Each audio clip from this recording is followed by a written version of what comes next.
आज की press conference Malegaon के जो हालात हैं उसके ऊपर बुलाई गई है कि मालेगांव शहर माजी में किसने बनाया और हाल में हम किससे उम्मीदें वाबस्ता किए बैठे हैं।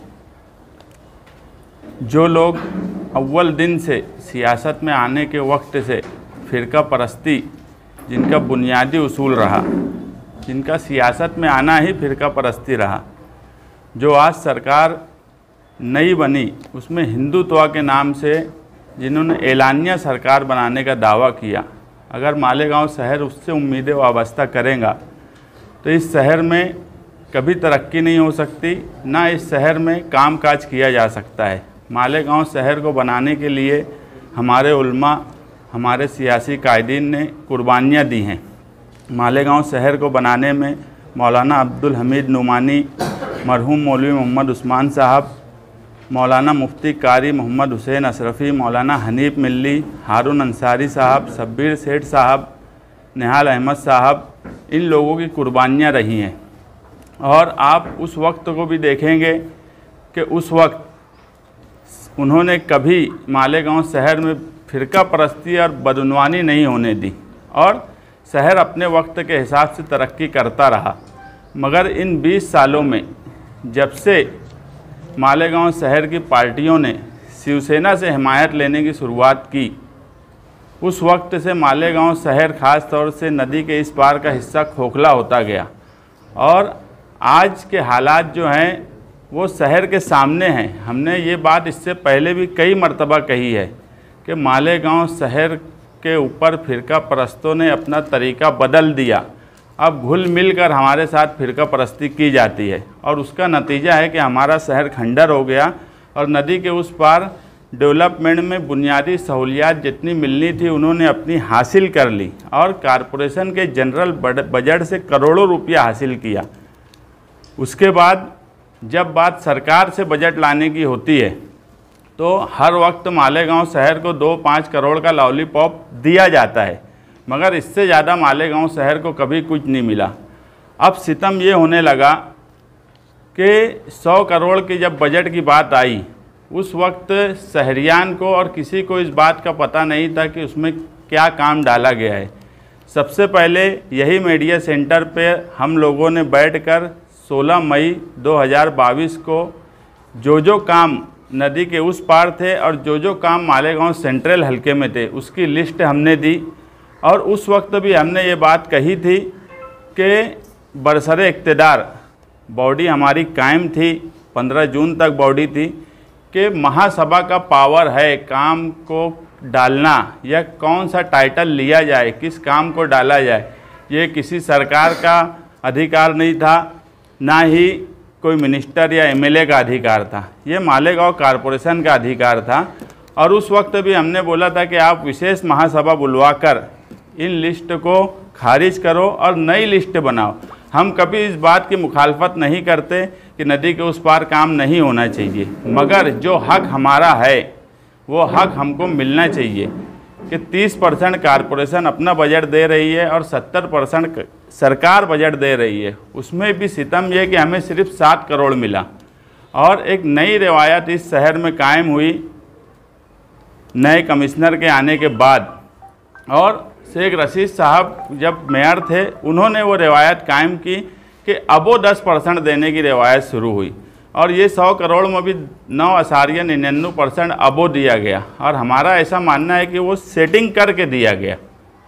इस तरह से कामकाज में 40 करोड़ का कॉरपोरेशन अब देना हो गया और 40 करोड़ में हमें 7 से 8 करोड़ का काम मिला।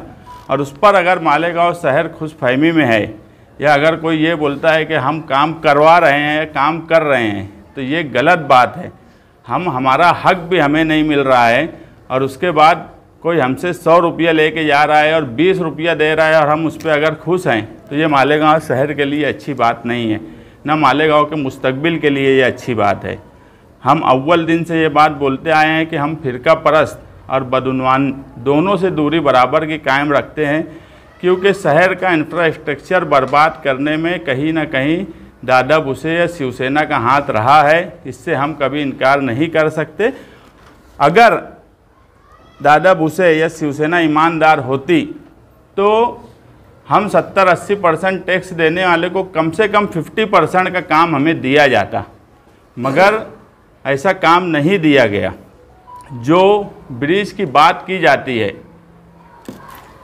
राम सेतु ब्रिज हो या मौसम ब्रिज हो या सांडवे ब्रिज हो, लेकिन अव्वल दिन से मौलाना अब्दुल हमीद नुमानी साहब के नाम से जो नुमानी पुल था, जो कि मुसलसल इस्तेमाल में है, उस वक्त की कांग्रेस पार्टी ने उस ब्रिज के ऊपर बदउनवानी की और ये हमने हर वक्त साबित किया। यहाँ तक के असेंबली इलेक्शन में वो ब्रिज नुमानी पुल का कहीं ना कहीं असेंबली इलेक्शन में एक टर्निंग पॉइंट बना। वहाँ ख्याबान निसाज चौक पे एक पंचायत बैठी, उस पंचायत में मैं खुद हाजिर था, मुझ पर केस भी हुआ और वो असेंबली इलेक्शन का टर्निंग पॉइंट था। और हम उसको मानते हैं कि उस बात को लेकर लोगों में गुस्सा रहा कि ज़मीन दे दी गई MM खान को और ब्रिज का काम नहीं हुआ। और आज वही ब्रिज हमारे उल्मा का आज फ़िरका परस्ती का शिकार हो गया। सांडवे ब्रिज की बनाने की कोई ज़रूरत हमें महसूस नहीं होती, ना उसका इस्तेमाल है। ऐसा हमारी मालूमात में एक दारू की दुकान वाले के बोलने पे सांडवे ब्रिज का काम किया जा रहा है और बावसूख जराए से ये बात हमें संगमेश्वर के ही कुछ लोगों ने बताई है कि वो ब्रिज क्यों बनाया जा रहा है। आज सांडवे ब्रिज की अपनी एक तारीखी हैसियत है इस शहर में। हमेशा बारिश होती है तो एक बात इस शहर में बोली जाती है, हर शहर, कोई शहर अगर बहुत तरक्की भी करता है तो कुछ चीज़ों को जो अपनी तारीखी हैसियत रखते हैं उसे छोड़ दिया जाता है।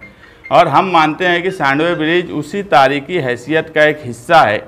ना वहाँ कभी कोई हादसा हुआ, ना ही कभी वहाँ ऐसी कोई ज़रूरत महसूस की गई। सांडवे ब्रिज का काम करने के बजाय अगर नुमानी ब्रिज का काम किया गया होता तो हम मानते कि हाँ, हमारे शहर में कोई कामकाज किया जा रहा है। हमारे यहाँ अभी भी मुतालबा जो लोग काम कर रहे हैं उनसे भी और प्रशासक कारपोरेशन के उनसे भी यही रहेगा कि सांडवे ब्रिज के बजाय नुमानी ब्रिज बनाया जाए।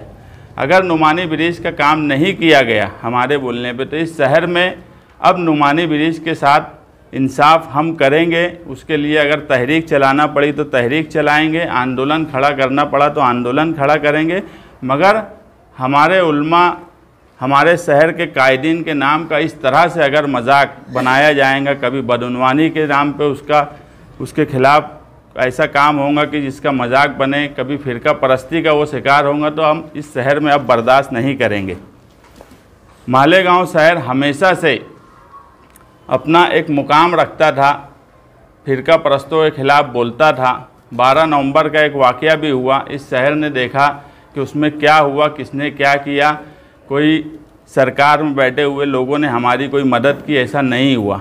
मालेगांव के माजी में जो नहीं हुआ वो इस शहर में हुआ है, तो हम इन सब बातों को भूल नहीं सकते। घरपट्टी के सवाल, अव्वल दिन से हम ये बात बोलते थे कि पानी पट्टी 5% 2007 में जब लगाई गई, आज तक उसे हम हटा नहीं पाए।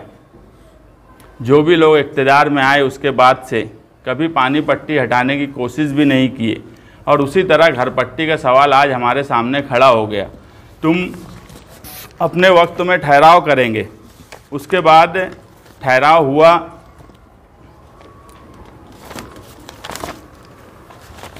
घरपट्टी बढ़ाने का, और कारपोरेशन ने भी ठहराव किया। उसमें असलम अंसारी सूचक थे, वो बीजेपी के सुनील मदन बापू गायकवाड़ उसके अनुमोदक थे। उस वक्त इक़्तिदार में कल की कांग्रेस आज की राष्ट्रवादी थी। उन्होंने उस वक्त तो घरपट्टी के सर्वे के बारे में एतराज़ होने के बाद भी उन्होंने उसका ठहराव किया। स्टैंडिंग में भी 2020 में उसका ठहराव किया गया।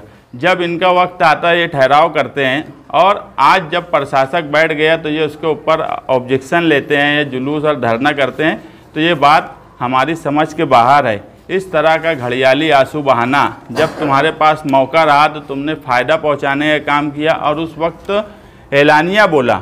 अब ये बात नहीं बची है कि यार पीछे कुछ बोल दिया जाए और आज कुछ बोल दिया जाए और लोग समझेंगे नहीं।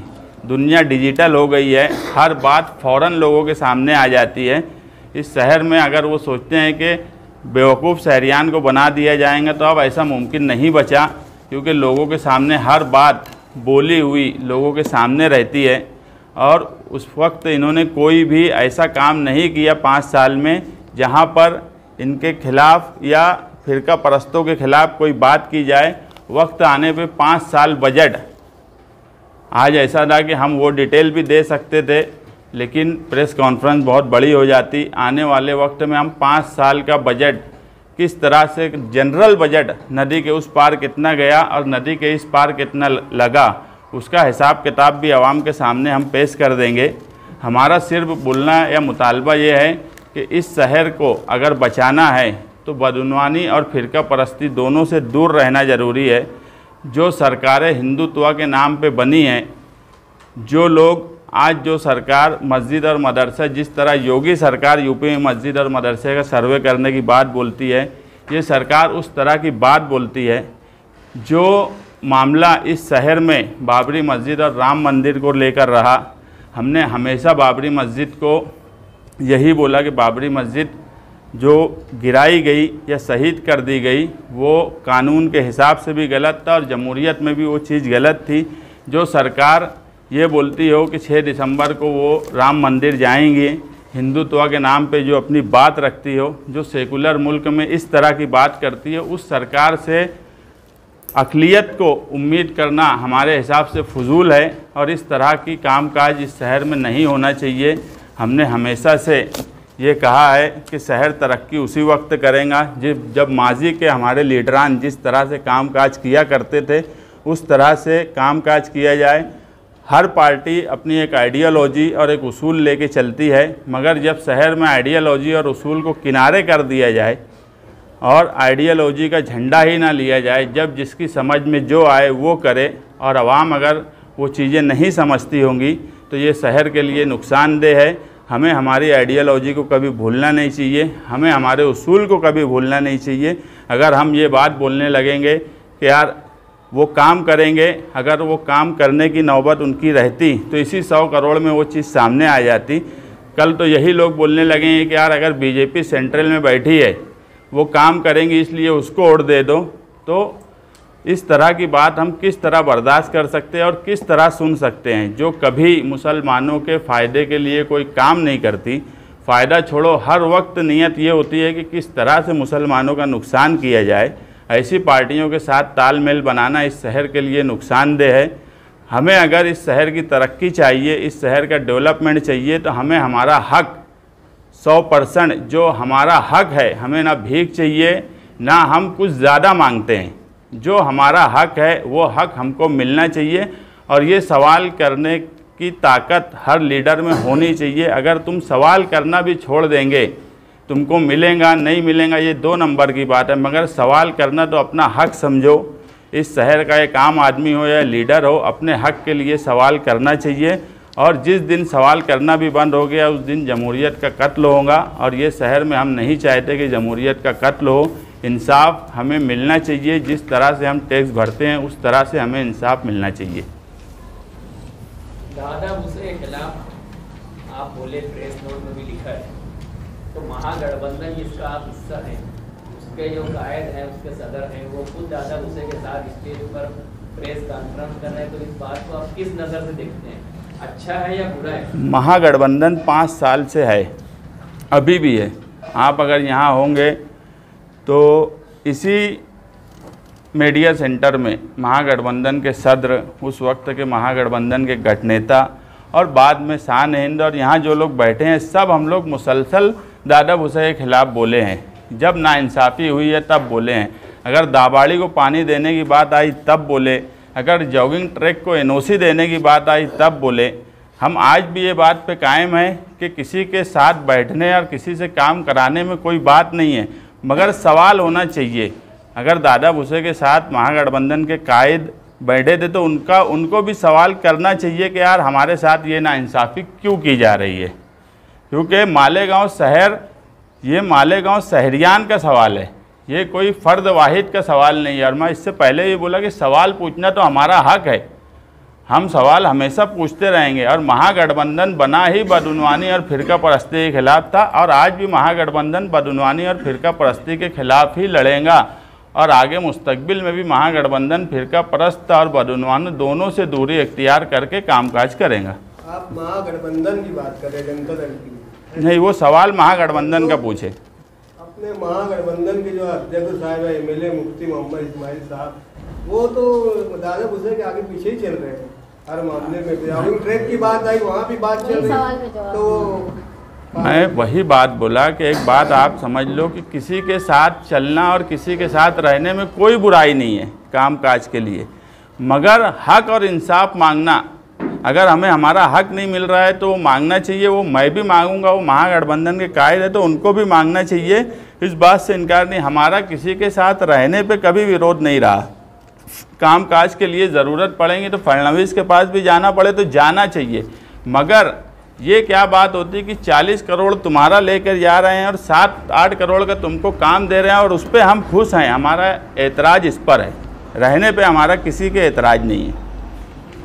घरपट्टी और पानी पट्टी की बात आप बोले, तो घरपट्टी बढ़ाई गई तो जनरल बोर्ड में आप क्या है कि बुलंद भाई थे, जब बुलंद भाई थे और उनकी तबीयत नहीं सही थी उस वक्त, तो वो भी शायद महासभा में नहीं थे। उसमें एक नाम सोचा का अनुमोदक में एक नाम आप शायद भूल गए, माजिद यूनुस ईसा का भी नाम है। देखो, माजिद यूनुस ईसा का नाम जो है, इससे पहले उनकी पार्टी के लीडरान डॉक्टर खालिद परवेज़ ने उस मामले में सफाई दी हुई है कि उनको समझे बगैर उनका नाम दिया गया। अब वो मामले में इससे पहले जो मैं मीडिया या उनके ज़रिए जो बात समझा वो है, बहरहाल माजिद यूनुस ईसा का नाम है, इसमें ये बात से मेरा भी इनकार नहीं है, मगर उस पर उन्होंने सफाई दी है तो वो बात पीछे भी उन्होंने सफाई दी और आगे भी उसका जवाब वही देंगे। आज तो नाम है, सिर्फ है नहीं, मैं पूछा था है ना? है। ठीक है। महागठबंधन का मुस्तकबिल क्या है? शानदार और कामनाक रहेगा, ऐसा हो सकता है, बोले हैं माफ करना।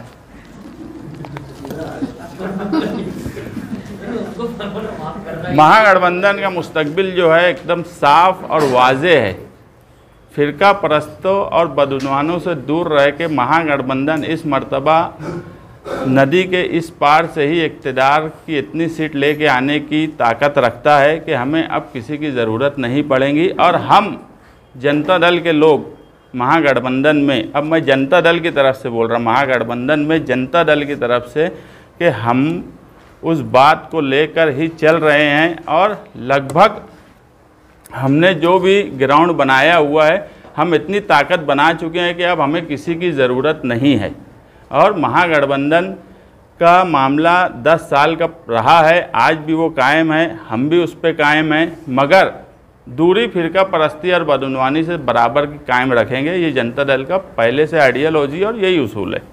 मालेगांव में काम करने वाली सियासी पार्टियां नई जुड़ी है, जिंदा है, चल रही है, झंडा उठने वाला, अगर ऐसे लोग महागठबंधन में आते हैं तो हो सकता है नए लोग भी आएंगे।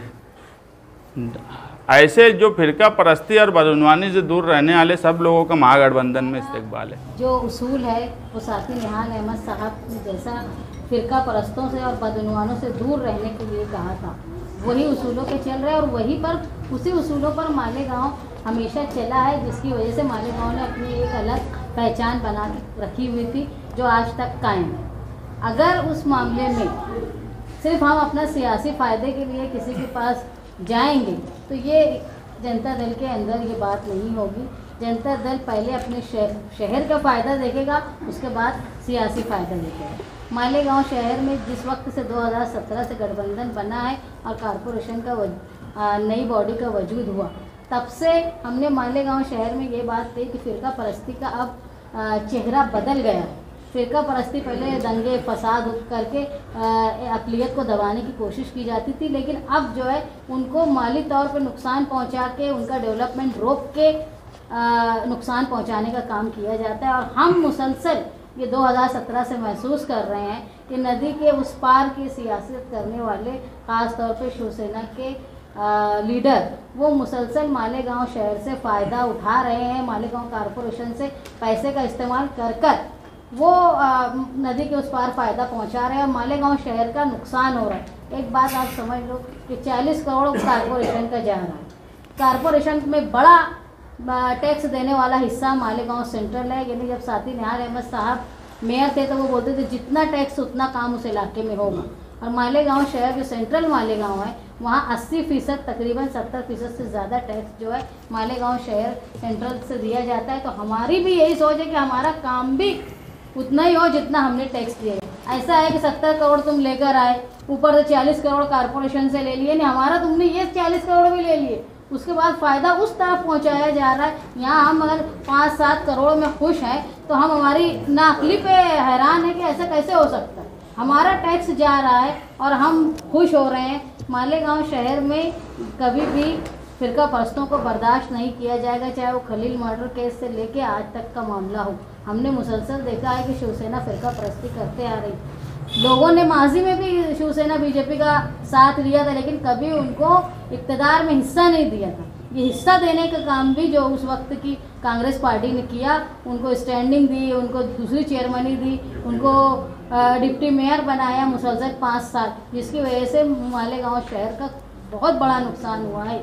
इसलिए हमारी सियासी थ्योरी जो आने वाले इलेक्शन में रहेगी कि पहले मालेगांव शहर सेंट्रल का फ़ायदा जिसमें होगा वो जनता दल उस चीज़ को करने